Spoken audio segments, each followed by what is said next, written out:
Salut mes petits pragmas. Bon, allez, je vais foutre mon onglet commentaire là, à feu et à sang. On va parler du réchauffement climatique. Alors, c'est une news qui m'a été partagée par un petit pragma et on va la traiter ensemble et on va en débattre ensemble dans l'espace commentaire. Alors, 36 degrés en plein hiver entre sécheresse et canicule. Le Maroc a soif. Alors, vous allez me dire, ouais, mais attends, c'est le Maroc. Ouais, sauf que c'est du jamais vu. Même pour le Maroc, c'est du jamais vu. On va voir ça. Est-ce que je peux vous agrandir ça? Histoire que vous puissiez le lire avec moi. Hop. Pas trop gros peut-être. Est-ce que là ça passe? Là ça passe. Le Maroc a enregistré un nouveau record de température pour un mois de février. Jusqu'à 36,6 degrés ont été recensés mercredi 14 février, alors qu'il entame sa 6e année de sécheresse consécutive. Cette situation critique renforcée par la crise climatique menace aujourd'hui sérieusement l'approvisionnement en eau potable de l'agriculture et l'agriculture du pays. Imaginez-vous que nous en France, ce soit pas en hiver, mais qu'en été, on se tape des étés comme en 2022. Tous les étés comme en 2022. Pas de précipitations pendant 4 mois, des températures à 45 degrés, voire à 50 degrés, plus de 50 degrés en plein soleil, parce que c'est toujours des températures à l'ombre qui prennent. Et qu'on soit sur la 6e année où ça fait ça. Moi je jette l'éponge. Ah mais je vous jure, je jette l'éponge, ça sert à rien de continuer. Une chaleur inédite pour un mois de février au Maroc. Le pays a enregistré localement des températures supérieures à 36 degrés mercredi 14 février. Selon les relevés des sites spécialisés, Ogimet et Infoclimat, le thermomètre affichait 36,6 à Tantan, dans le sud du pays, ce qui constitue un nouveau record national de température pour un mois de février, selon l'organisme de suivi des phénomènes météorologiques intenses, Kéronos. Le précédent record remonte à 1960, avec 36,3 degrés dans la ville de Nouakchott. Et donc ça doit être un tweet. Chaleur exceptionnelle qui a atteint son paroxysme ce mercredi au Maroc, avec jusqu'à 36,6 degrés, soit des valeurs de plein été. De plein été, en plein hiver. La chaleur se produit à l'avant d'un talweg atlantique, je suppose que c'est un talweg, qui s'enfonce très au sud. Est-ce que vous savez ce que c'est un talweg?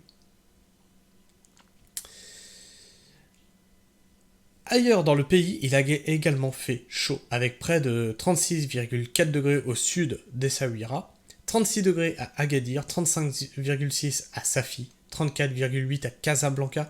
L'agro-climatologue français Serge Zaka il devient de plus en plus populaire, Serge Zaka. D'ailleurs, je crois que je le suis sur Twitter. Puis il a fait une très bonne interview sur Thinkerview aussi. Indique qu'à minuit, ce même jour, il faisait encore 30 putains de degrés à Sidi Ifni, ville située au bord de l'océan Atlantique, et ses pics de chaleur depuis en plus, je pense qu'il voulait dire de plus en plus réguliers, sont lourds de conséquences, mettant notamment en danger le secteur de l'agriculture. Vers une 6e année de sécheresse. Or, c'est marrant, parce que vous voyez que là, dans le Maroc, il fait très chaud, on entame une 6e année de sécheresse, et nous, dans le nord, on est sous l'eau. Et en France, il fait que pleuvoir. Dérèglement. Or, l'agriculture est l'un des piliers de l'économie marocaine. Alors, l'agriculture est le pilier de toutes les sociétés, je vous rassure. Elle représente 12% du produit intérieur brut, et pas moins de 31% des emplois. Mais comme le note sur X, anciennement Twitter, Serge Zaka, en s'appuyant sur le dernier rapport du GIEC, la désertification menace progressivement les zones agricoles du Maroc. Et ça, c'est pas surprenant, je suis en train de voir avec un expert sur l'eau, qui explique régulièrement que tu coupes l'eau, et tu vas vers un désert. Tu vas vers un désert, et il a des photos assez impressionnantes de la France, en vue satellite, où les années de sécheresse, ça commence à ressembler de plus en plus effectivement à des déserts. J'espère qu'on le recevra un jour en live. Le pays se dirige en effet vers une 6e année de sécheresse, avec une baisse des précipitations de 67% par rapport à une année qualifiée de normale. D'après le rapport du GIEC, la désertification menace progressivement les zones agricoles du Maroc. Ces 6 dernières années bon, ça c'est un tweet, c'est en train de répéter la même chose. Ah non, tiens, ça rajoute ça. Le Maroc, tout comme l'Espagne du Sud, ne pourront plus être les vergers de l'Europe d'ici 2050. Nous sommes entrés dans une phase critique après 5 années consécutives de sécheresse que notre pays n'a jamais connu auparavant. Donc vous pouvez me dire ce que vous voulez dans les commentaires. Ah ouais, mais c'est le Maroc, machin et tout. Même ceux qui vivent là-bas, ils vous disent on n'a jamais vu ça. A déclaré le ministre marocain de l'équipement et de l'eau en décembre 2023. À la fin de l'année, les réservoirs d'eau n'étaient remplis qu'à 23,5% contre 31% à la même époque, un an plus tôt. Une situation très dangereuse pour Nizar Baraka, notamment pour l'agriculture qui consomme 87% de l'eau dans le pays. Et là, je me mets à la place des hommes politiques. Tu es face à cette situation, et donc, tu as des réserves d'eau qui sont de moindre quantité. Tu vas aller droit vers un été chaud et brûlant, et tu dois arbitrer. Tu fais quoi? Tu dis, on laisse mourir l'agriculture et les champs, et on laisse aller l'eau pour les villes, les villages, etc., pour que les gens puissent boire. Ou tu rationnes l'eau pour arroser les champs pour qu'il y ait de la nourriture. J'aimerais pas être à leur place. Une politique agricole à repenser. C'est pour cette raison que de nombreux agriculteurs, encouragés par d'importantes subventions, ont investi dans des systèmes d'irrigation localisés, à savoir au goutte à goutte. Cette méthode est aujourd'hui utilisée dans 7% des surfaces agricoles, soit le double de la moyenne mondiale. Alors nous, cette année, on va utiliser beaucoup plus de films de paillage, donc c'est des films noirs, vous savez, et de goutte à goutte en dessous, parce que le film de paillage empêche l'évaporation, et le goutte à goutte permet d'arroser moins en fait. Et donc tout ça, ça va permettre de réguler notre consommation en eau, qui aussi peut arriver quand on a des étés comme 2022 où tu as 4 mois de sécheresse à un point critique.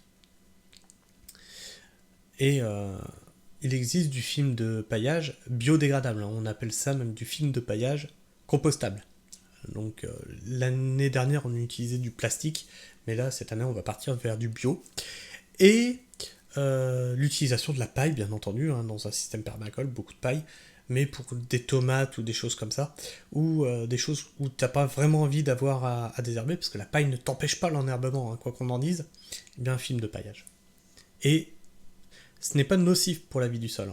Si tu amènes du fumier en bonne quantité, de la matière organique, du carbone, eh bien ton film de paillage, en fait, il protège tout ça des UV, il garde une chaleur et une humidité constante en dessous, la vie bactérienne se développe à mort, les vers de terre sont hyper heureux, ils prennent pas les UV dans la gueule, ils sèchent pas, ils sont vraiment contents. Il faut vraiment dédramatiser par rapport à ça, surtout que maintenant les films de paillage, comme je vous dis, on en fait des très bien qui sont bio. C'est plus du plastique en réalité. Par contre, ils sont beaucoup plus fragiles, arrivés en fin de saison, ils se déchirent, etc. Et les autorités, mais ils commencent à se dégrader en fait.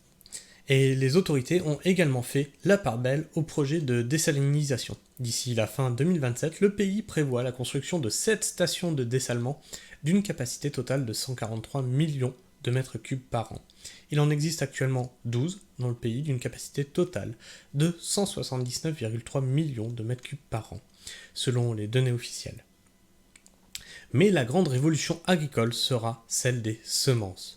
Pour Serge Zaka, le Maroc, tout comme l'Espagne, ne pourront plus être des vergers de l'Europe d'ici 2050.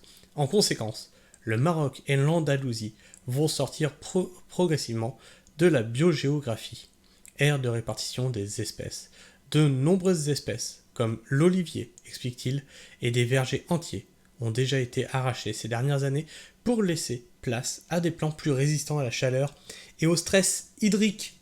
Et ça renvoie à la vidéo de midi qu'on avait faite sur les subventions allouées aux vignes, aux vignerons, dans le sud, qui subissent les changements climatiques. Donc vous voyez que à un moment, il va falloir passer à autre chose parce que, ce que je vous disais, hein, le changement climatique, là, juste subventionner, c'est mettre un pansement sur quelque chose qui va avancer quoi qu'il arrive. Donc là, soit on part sur d'autres cultures, soit de toute façon c'est inexorable. La vigne dans le sud, elle crame, elle va cramer, elle cramera tout le temps.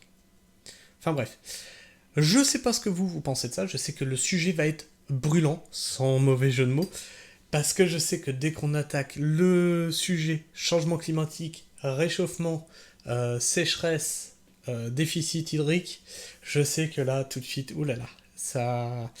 Il y a des pour, il y a des contre, il y a plein d'arguments différents. Je vous demanderai de rester calme, de vous respecter dans les commentaires, respecter les avis des uns et des autres. Un débat, ça se construit en respectant aussi son interlocuteur. Donc donnez-moi votre avis, vos opinions dans les commentaires, débattez-en entre vous, mais surtout respectez-vous. Sinon la modération devra faire un petit travail d'élagage dans les commentaires et ça serait dommage de couper des conversations.